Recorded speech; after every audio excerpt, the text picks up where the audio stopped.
Hello, viewers at home. How are you doing today? I trust you are good. I am Angela Otabo, and as always, I'll be taking you basic technology. The last time we were together, we learned a lot of things. We talked about processing of wood. And in that class, we learned about the stages of processing wood. The stages are felling of wood, conversion of wood, seasoning of wood, and then preservation of wood. I also gave you assignments to try at home, and I'm sure you have done the assignment. Let's take a look at the corrections on the screen. I want to especially appreciate those who were able to turn in their assignment. Kudos to you. Now, today, I want to show you some pictures, and I want you to look at the items on this picture critically. Now, if you see on the picture, you see various items ranging from pots, pans, bells, safety pins, hairpins, and so on. Now, these items you are looking at, they are familiar to you, right? They are things you use on a daily basis. You use them at home, and you also use them even in the school. Now, can you look at them critically and tell me what is common? What is common to all these items? Can you guess? Okay. Yes, all these items are made from metals. Very good. And that is why today we want to look at a very interesting topic titled Identification of Metals. Can we say that together? Identification of metals. Very good. I believe as we go along together in this lesson, we will learn a lot. Now, at the end of this lesson, I expect that you should be able to state the physical properties of metals. You should be able to describe the classes of metals, and you should also be able to state the forms of metals. Now, we can say that metals are extracted from the minerals that we call metallic ore. This picture you are looking at is a typical example of a mining site. This is an example of a mining site where metallic ore can be extracted. You can see the excavation going on and the sample. Let's take a closer look at the metallic ore. All right. Now, metals, as we know, are gotten from minerals. And these minerals were created by God in His infinite mercy and love.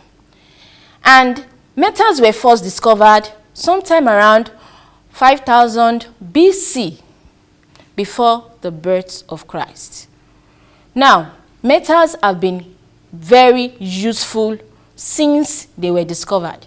Even the Bible can attest to that. Yes, in the Bible, you notice that after the building of the tabernacle, during the time of Moses, there were so many things that were put in the tabernacle.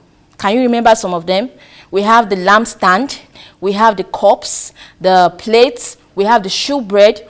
All these things, all these items, do you know that they were made from metals? Yes, metals like gold, silver, brass, and so on. So metals have been from long time ago. Now, let's look at the first subheading, the physical properties of metals. The physical properties of what? Of metals. The first one we're looking at is solidity. Solidity. What does that mean? Solidity simply means the ability of metals to exist in what? Solid form at room temperature. The ability of metals to do what? To exist in solid form but at room temperature. But there are exceptions to that. We have an exception, which is mercury. Mercury actually exists in liquid form. Mercury exists in what? In liquid form, as you can see the picture right now. Now, another property we'll be looking at is what we call fusibility. Can we say that together? Fusibility. What does it mean? Fusibility actually is the ability of metals to melt, to turn into liquid form when subjected to a required amount of heat.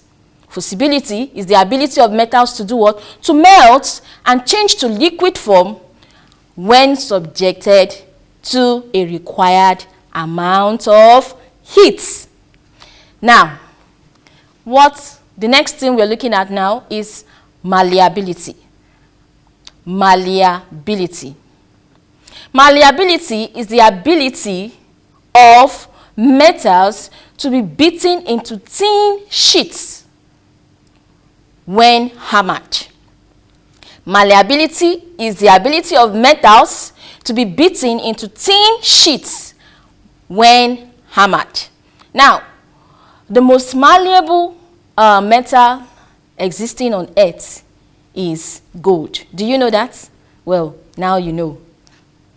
Now, the next property we'll be looking at is called ductility. Ductility. Ductility is simply the ability of metals to be stretched into thin wire. Ductility is the ability of metals to be stretched into thin wire. Now, not all metals are equally ductile. What does that mean?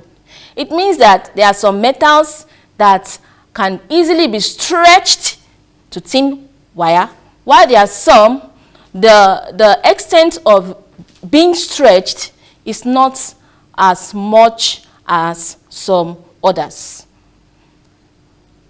Now we look at another property. We call this good conductivity. Good conductivity. Now this simply means the ability of metals to conduct. What does conduct mean? Conduct means to transfer or allow the passage of something. Now, good conductivity means what? The ability of metals to conduct, to transfer or allow the passage of heat and electricity. I go again. Good conductivity simply means the ability of metals to conduct, that means transfer or allow the passage of heat and electricity. Now, the best conductors we have existing on Earth are silver, copper, and aluminium. But the poorest the poorest conductor among metals family is lead. Now, another property we want to see is what we call luster. Luster. Luster is the ability of metals to shine, especially when polished. Luster is the ability of metals to what? To shine, especially when polished. Hardness. Another property of metals. Hardness simply means that metals are generally hard. Hard to touch, hard to feel. But we have exceptions. And what are these exceptions? Sodium and potassium. Sodium and potassium are actually soft. They can even be cut with a knife. I'm sure you can see that picture on your screen right now. A knife cutting through sodium. Now, let's look at another property, which is called density. Density. Density simply tells us how heavy or how light a material is. Density simply tells us what? How light or heavy a material is. Now, with respect to metals, metals are generally heavy. Metals are generally heavy. Let's do a quick practical on that. Now, you see me here. I have two bottles. One is made from plastic and the other from metal. If you hold them in your hand, one on your left and the other on your right, you will notice that one feels heavier than the other. And of course, that is the one made from metal. That shows us that metals generally are heavier than most materials existing on Earth. Metals are generally heavier than materials like plastic, rubber, wood. They are heavier than most materials existing on Earth. Now, we move on to the next property, which is what we call sonorosity. Sonorosity. Sonorosity is the ability of metals to make distinct sound when struck or hit.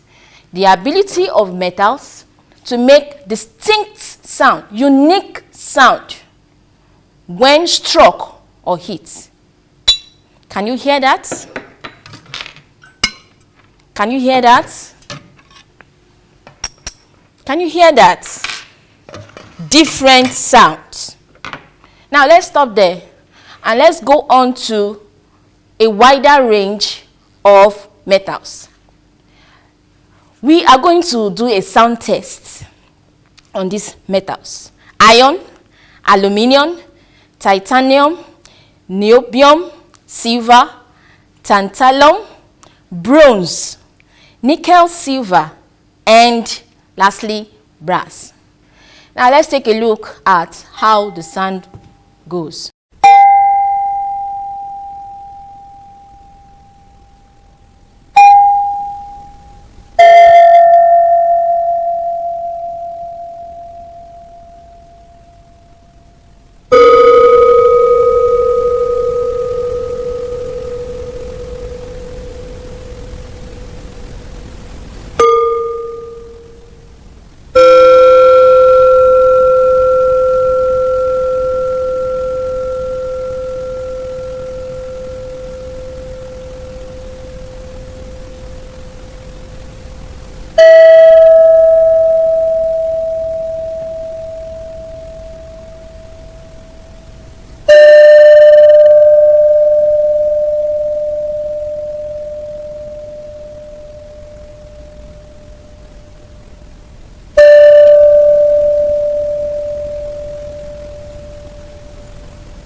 Wow, did you hear that?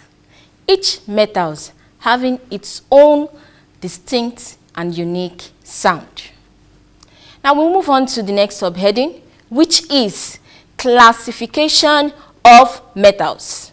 Metals are generally classified into two. Number one, ferrous metals, and number two, non-ferrous metals. Now, what are ferrous metals? Let's pick out the word ferrous. The word ferrous simply means consists of iron or contains iron. So we can say that ferrous metals are metals containing iron. And because of this iron content, they can be attracted by magnets. Now, on the other hand, non-ferrous metals do not contain iron and so cannot be magnetized. I mean, non-ferrous metals cannot be attracted by magnets. Now, this is a magnet.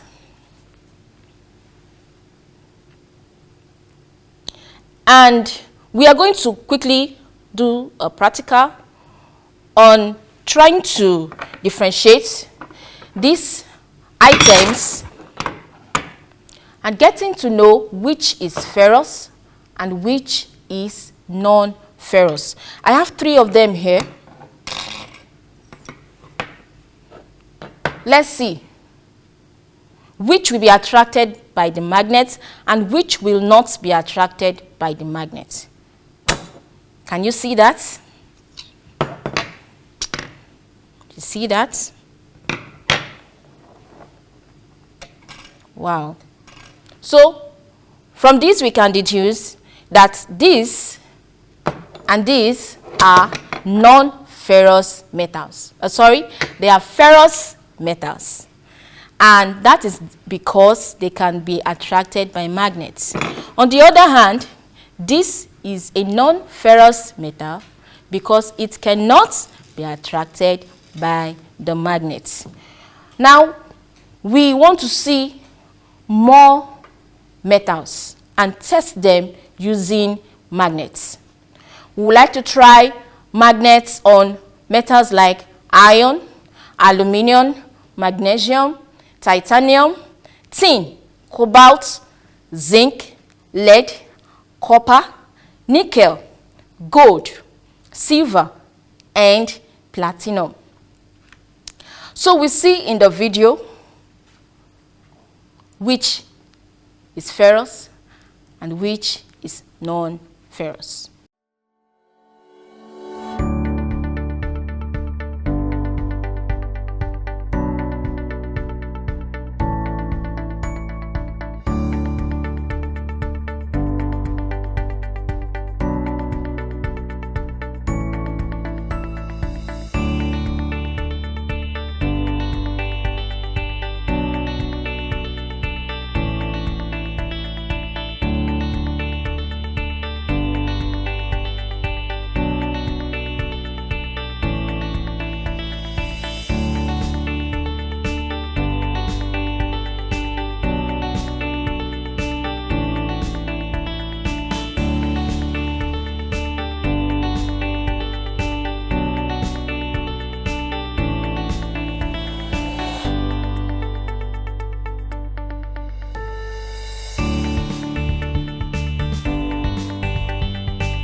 Now let's group the metals into ferrous and non-ferrous.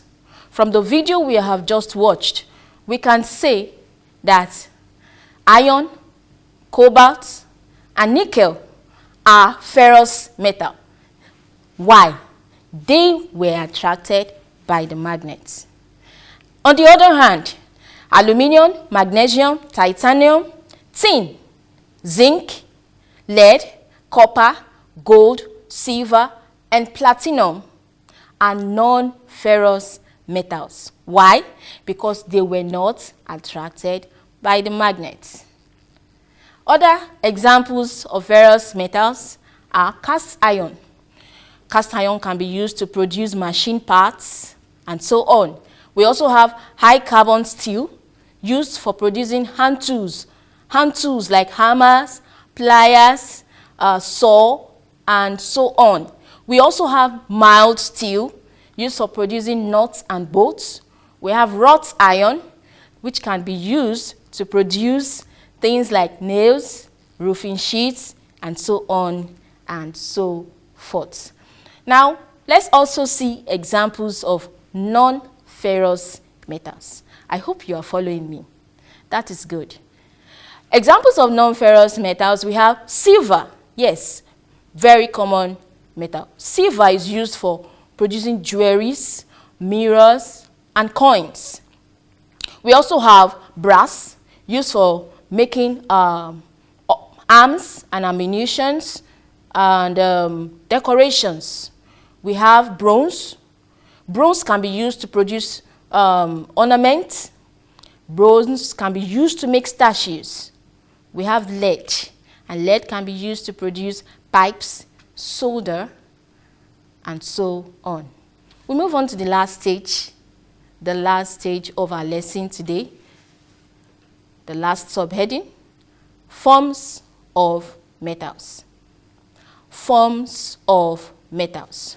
Metals come in different forms and shapes, and they can be rods, they can be bars, pipes, sheets, strips. They can even be in powder form. Like the picture you have on the screen right now is chromium powder.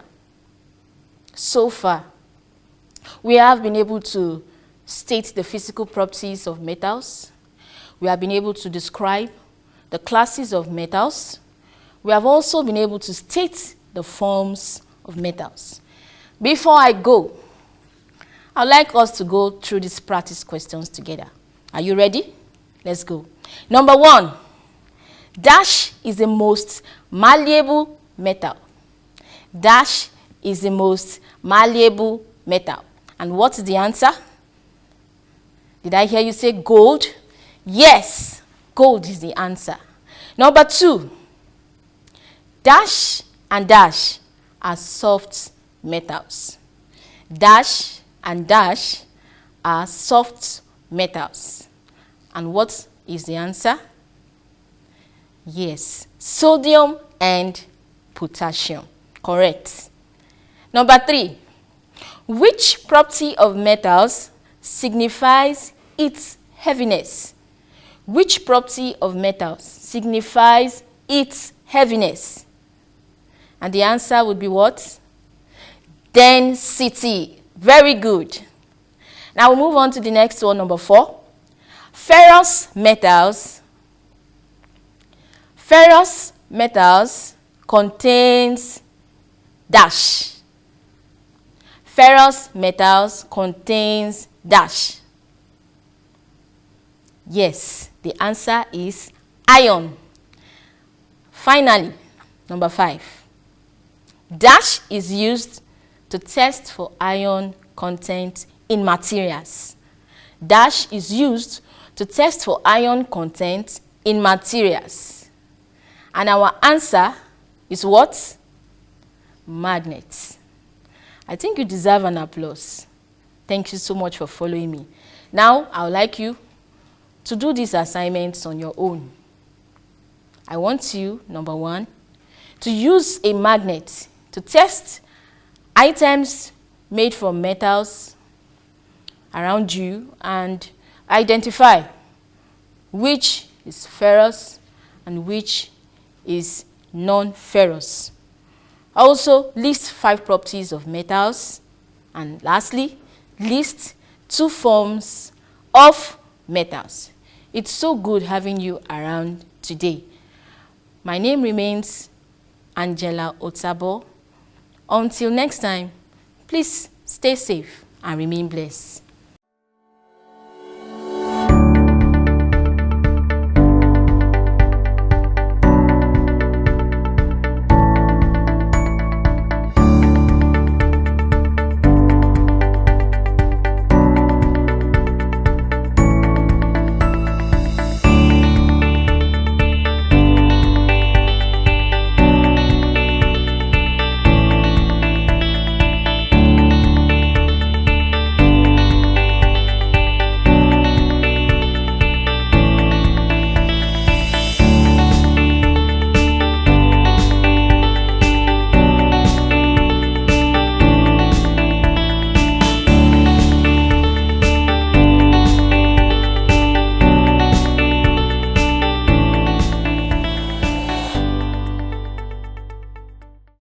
Good day, viewers.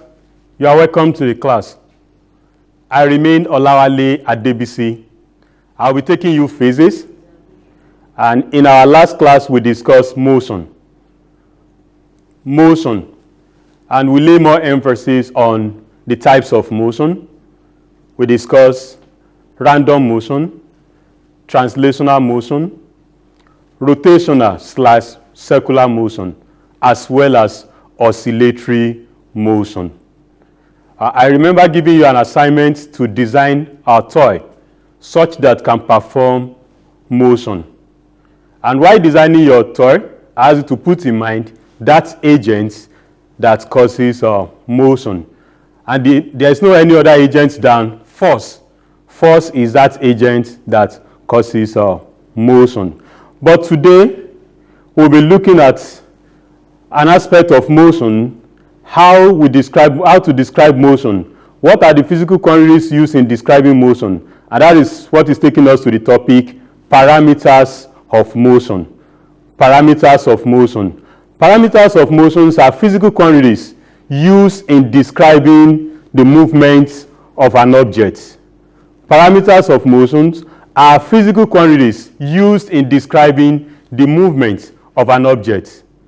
When you look at a moving object, there are so many ways of describing the motion. You can say, oh, I like this car very fast. You have used one parameter. I like this car I just love the movement. Look at this, the hand, very straight. Look at the wheels. Look at this. You are using different parameters that we are going to discuss today. The first of them is the distance. Distance. We'll be looking at displacement also. We'll be looking at time as well as speed, velocity, and acceleration. And while discussing acceleration, we also look at the opposite of acceleration, which we call deceleration or retardation. I want to quickly list them again. The parameters of motion that we'll be looking at today are distance, displacement, time, speed, velocity, acceleration, as well as deceleration or what you call retardation. Distance, the common definition, is the separation between 2 points. We say distance is the separation between 2 points, say point A to point B. The distance between A and B is this gap between them, separation. But permit me to give you distance in a different dimension. Distance of an object can also be defined as the complete path traveled by an object. Complete path traveled by an object. Distance. What do we mean by this? Take for instance, as you are seated watching and listening, let's assume that you just decide to take some steps, north, and then you decide to turn to your right hand side and take another step. The total distance, the separation between your starting point to the front, to the right, is your distance covered. Let's look at it here. Movement from the north. You are here. You decide to move north, maybe just 5 meters. And then you turn east, say 8 meters. The distance is simply 5 plus 8, which is 13 meters.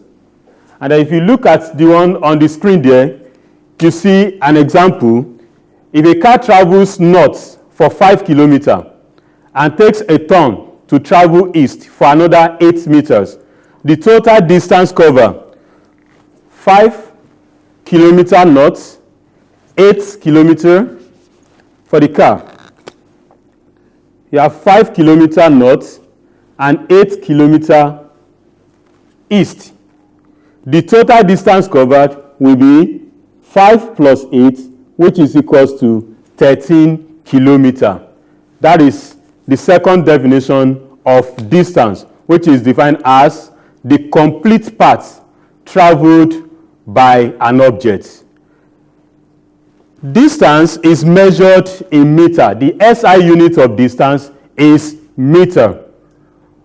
We can also measure it in kilometers, miles, centimeters, millimeters. Depends on the size of the distance in question.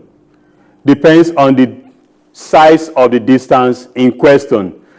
Distance is a scalar quantity.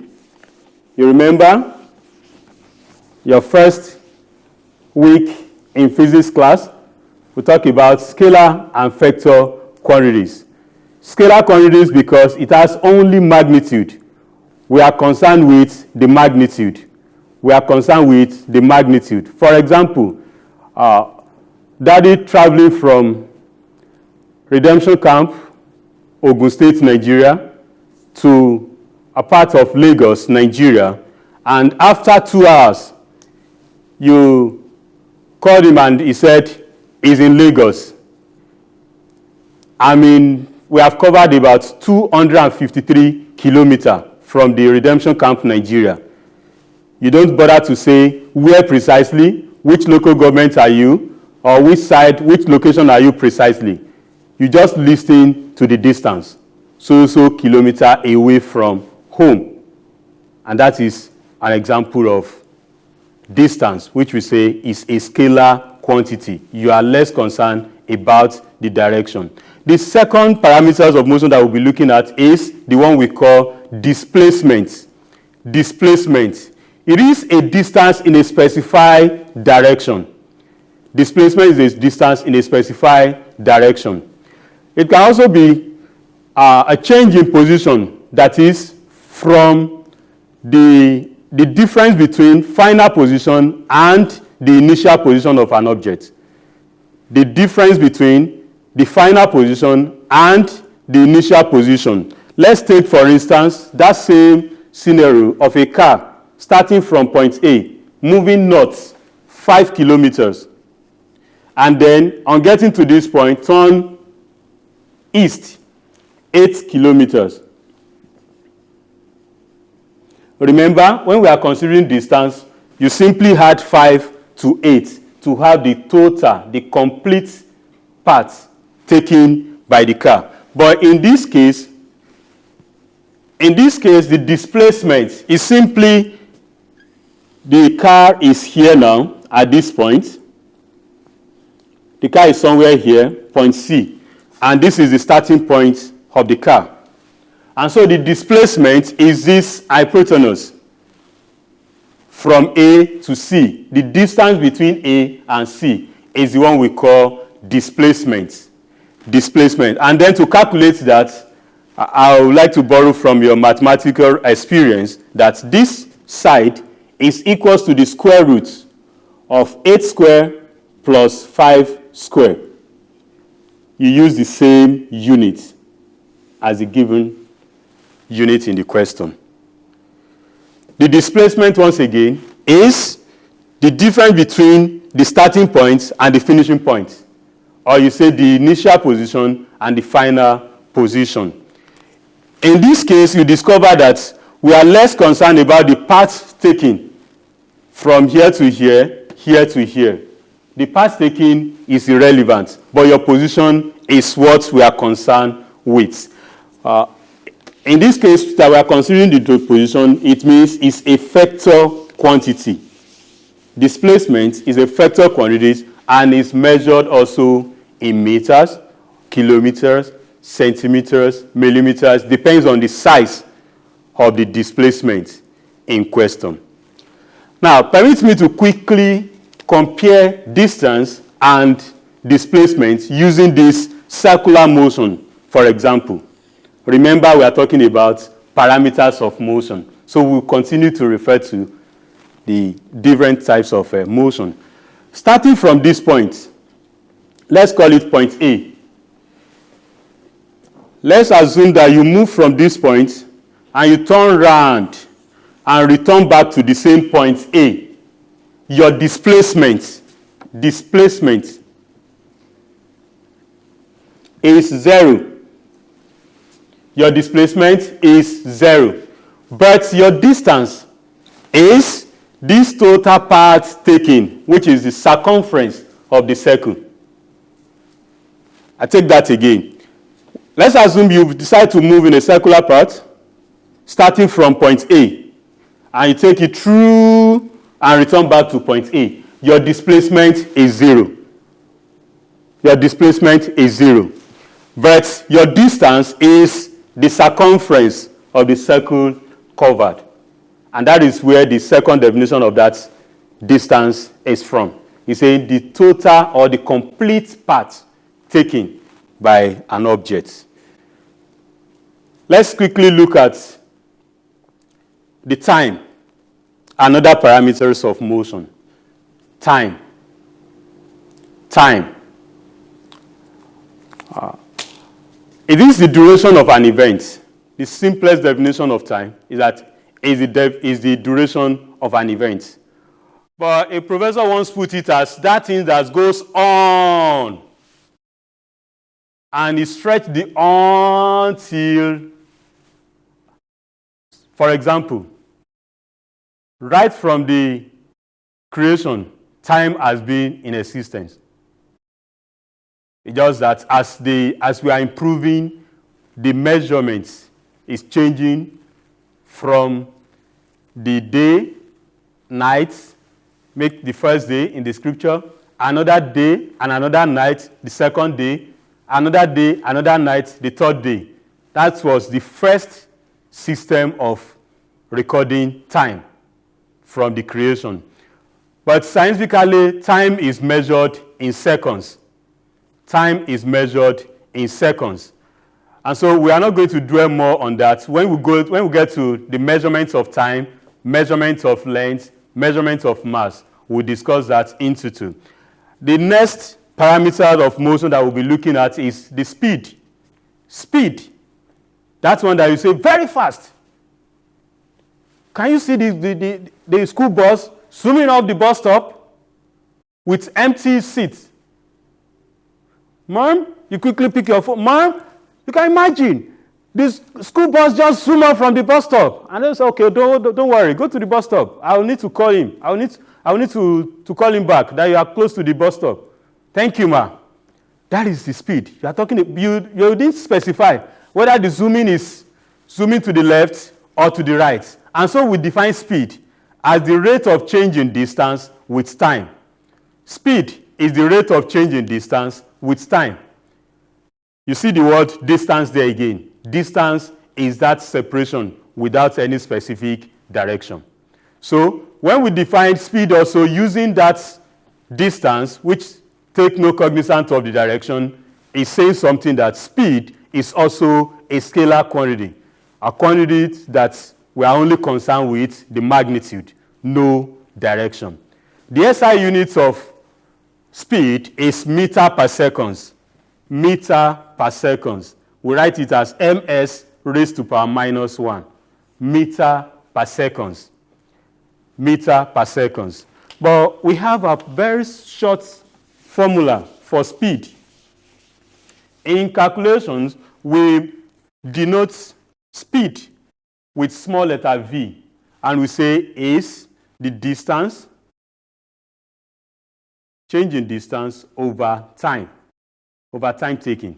So we can just put it as distance over time, which is v is equals to s over t.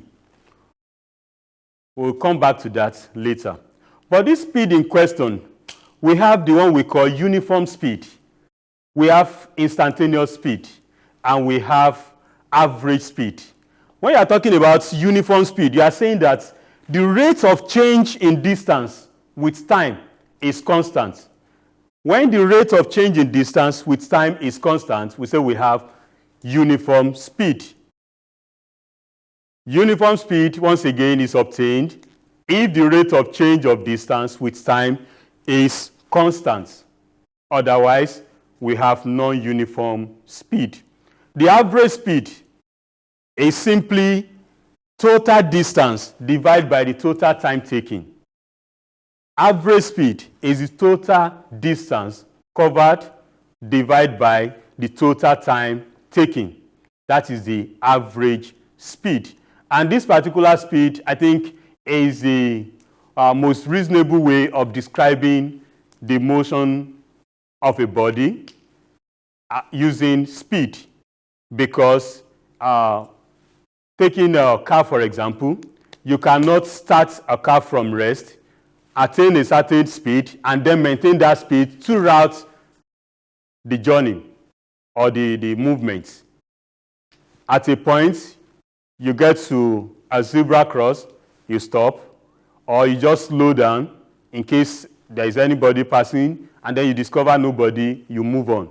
You get to a checkpoint where the law enforcement agent will ask you to slow down, continue moving. We don't want to build up traffic, but just continue moving. You discover that your speed will be fluctuating from high to low and all that. So to get the average speed, you simply sum up the total distance covered and the total time taken from the starting to your finishing point. And what of the one we call instantaneous speed? The instantaneous speed takes cognizance of the speed at every particular time. That is, it is the actual speed of a body at any instant during the course of motion. Oh, when you are at the checkpoint, this was the speed you are maintaining. You record it down and you put down the time. Oh, after leaving that point, on crossing a zebra cross, you slow down, but nobody, you didn't stop completely. You take notes of your speed and you pencil it down. That is the one we call instantaneous speed. Instantaneous speed. This will take us to the one that is very close to it. We call it velocity. What did I call it? Velocity. Velocity. This is the rate of change in displacement with time. The rate of change in displacement with time. The SI unit of velocity, just like speed, is meter per second. Meter per second. But when you look at the definition, you discover that we are taking note of the displacement. Displacement, a vector quantity. So when you define velocity as the rate of change in displacement with time, you are defining a vector quantity. That is, you are looking at the speed and the direction of the motion. Speed in a specified direction. That's another way of saying velocity. The unit is meter per second, just like the speed, and it is also denoted by V, small letter, and it's displacement. Displacement over time. Displacement over time. It's a vector quantity because it's a speed in a specified direction. Speed in a specified direction. The interest of a pilot is not only the speed. When you are instructing the pilot flying a plane, you have to be specified the direction to move to. East maintains so velocity, so degree east. From that point, you see the pilot turning the plane to that particular direction and then maintaining the given speed. Of course, if you look at the scripture, we have a story like that in the book of 1 Chronicle, chapter 17, where God precisely asked Elisha to move eastward and go to the brook Cherith. There are so many brooks there, but the one eastward, and go and stay there for a specific instruction, further instruction from there. I know you know that story. You know what happened to him there. Instead of turning eastward, let's assume that he has decided to say, oh, it's just, God said, arise, move, and go to the brook this. Maybe the story there will have been a different ball game. Under this velocity also, we have what we call uniform velocity. Uniform velocity. It occurs when the rate of change in displacement with time is constant. Uniform velocity occurs when the rate of change in displacement with time is constant. That is, when the S over T is constant. Next, before we round up these parameters of motion, we must talk about acceleration. Acceleration. By definition, acceleration is the rate of change of velocity with time. Acceleration is the rate of change of velocity with time. It's the rate of change of velocity with time. And that's acceleration is denoted by small letter a. Small letter a. Mathematically, it's change in velocity all over time taken for that change. Change in velocity over time taken. If I'm to use symbol, it will be A equals to V minus U over T, where our V, you say, oh, I'm seeing another symbol, U. The A is the acceleration, V is the final velocity, U is our initial velocity, and T is the time taken. Change in velocity with time. Definition of acceleration. You see the word velocity coming out there is a speed in a specified direction. It means that acceleration also is a vector quantity. Acceleration is a vector quantity in the sense that it takes cognizance of the direction, not just rate, not only the magnitude. It's taking cognizance of direction. So acceleration is a good example of a vector quantity, and it is measured in what we call meter per seconds per seconds. And that is ms raised to power minus 2 meter per second square. Meter per, this minus means per second square. That is what my mentor called meter per seconds per seconds. Meter per seconds per seconds. Also, under acceleration, we have what we call uniform and non-uniform acceleration. Uniform and non-uniform acceleration. Acceleration is said to be uniform if the rate of change of velocity with time is constant. Acceleration is said to be uniform if the rate of change in velocity with time is constant. What do you mean by that? The rate at which you are applying your throttle is constant. The car is moving at a constant rate. Constant acceleration is gaining acceleration. Maybe it's +1 from 2 to 3 to 4, like to 3 to 4 to 5 to 6, like that.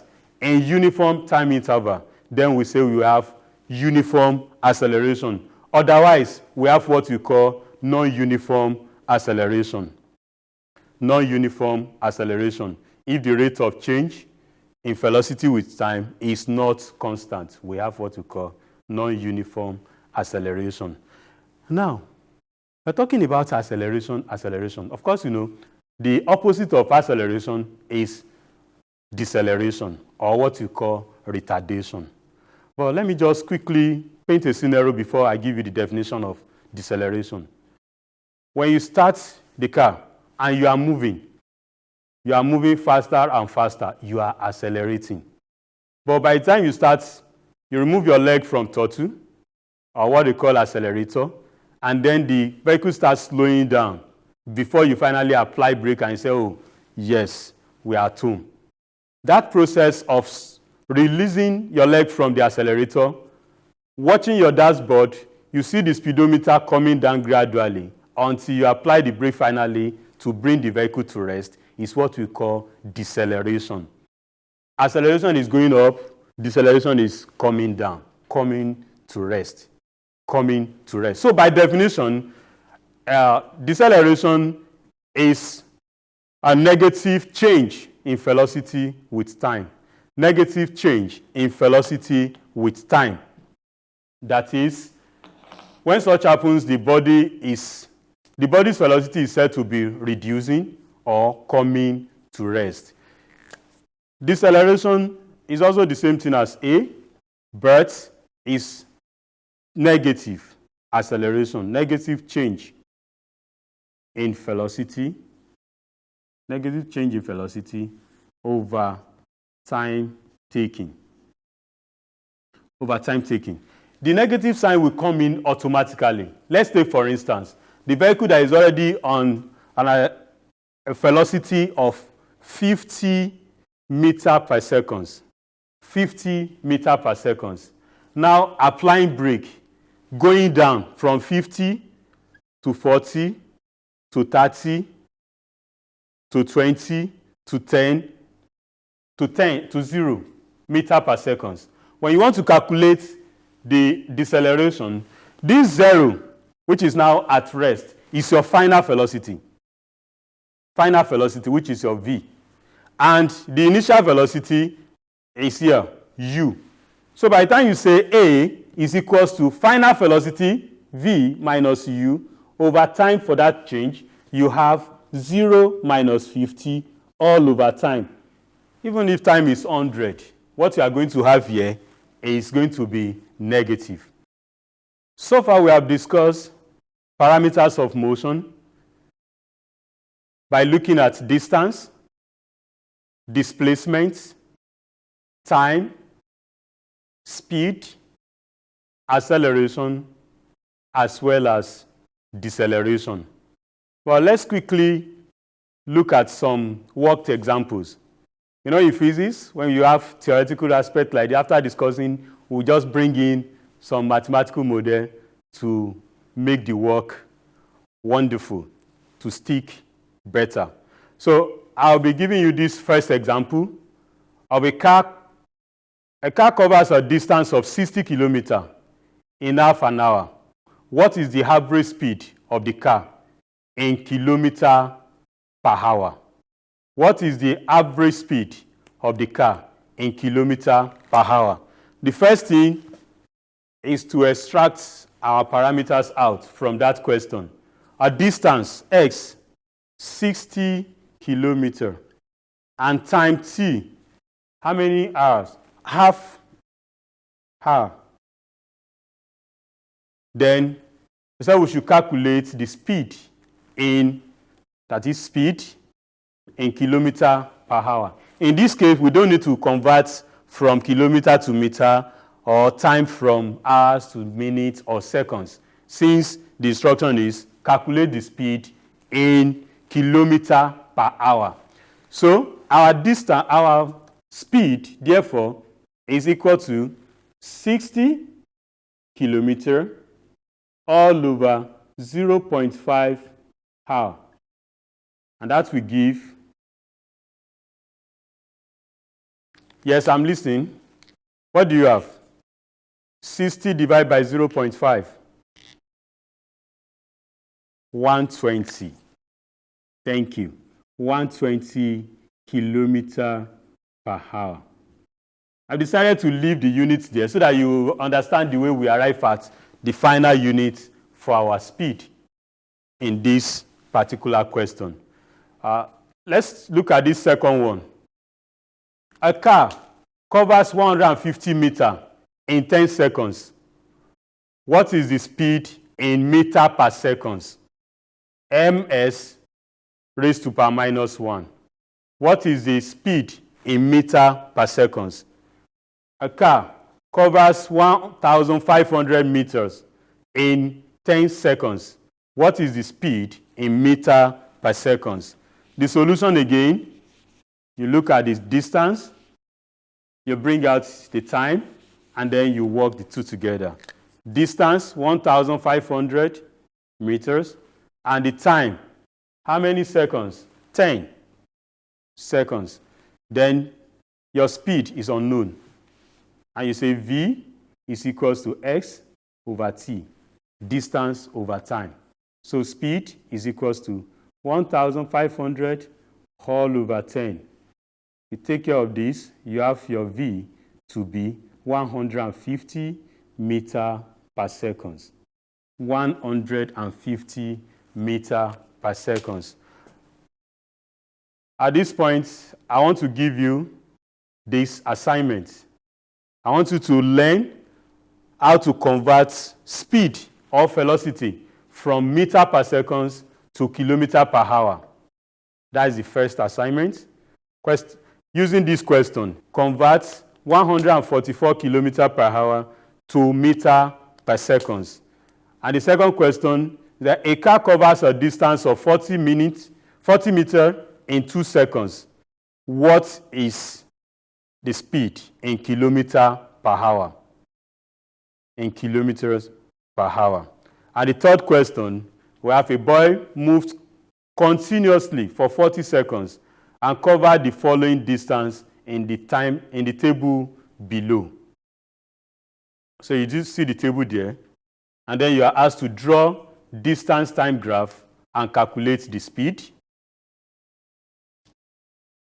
Second, it said state whether or not the speed is uniform. You should state whether the speed from that Roman figure 1, whether it's uniform or not. Then give reason or reasons for your answer. I'll take that assignment again. Convert 144 km per hour to meter per second. 2. A car covers a distance of 40 meters in 2 seconds. What is its speed in kilometer per hour? And then number 3, a boy moved continuously for 40 seconds and covered this distance as on that table. Then you are asked to draw distance time graph and calculate the speed. Is the speed obtained there, the speed calculated, is it uniform or not? Support your answer. This is where we'll be drawing the curtain today. I remain Olawale Adebisi. Thank you and enjoy your holidays.